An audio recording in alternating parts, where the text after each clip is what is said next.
Alright, welcome back. This is the second and last video of this tutorial.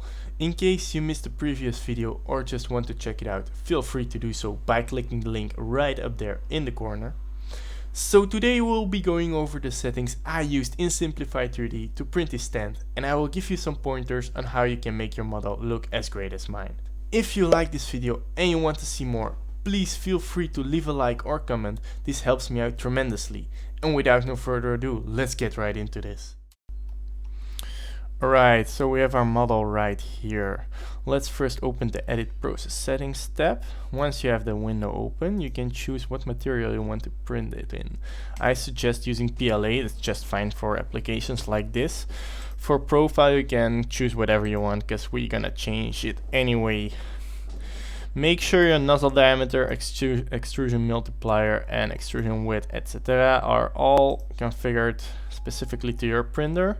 We're gonna use today a 0.2mm layer height with 3 top layers, 3 bottom layers and 2 perimeters. Alright, so what I want you to do is choose start point closest to specific location. In my case it will be 150mm on the X and 0mm on the Y. What that is gonna do, it's gonna make an imaginary point about right here. So every start and end point of each layer is gonna be as close as possible to this point right here.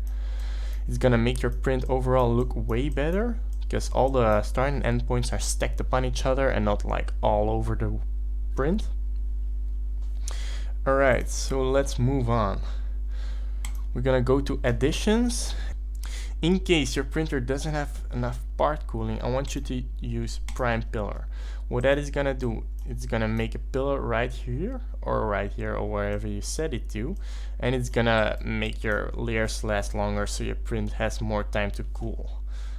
I'm not gonna use it because my printer has enough cooling as it is. Then we're gonna go to infill. Our infill percentage, we will set that to about 20, maybe 15%.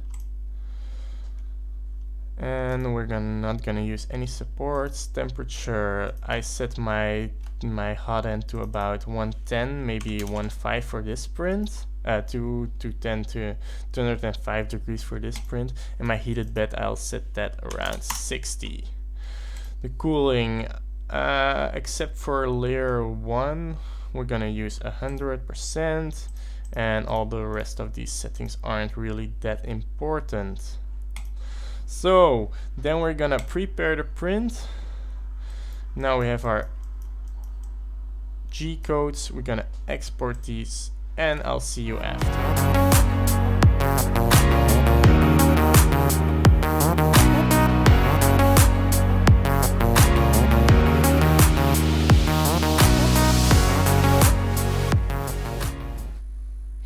Alright, so this is the final result. I think the print turned out quite nice. As you can see, all the corners are really great. Overall, the layer lines, all nice. The design looks pretty good. I think even the bridging, it was pretty large, but it turned out really great.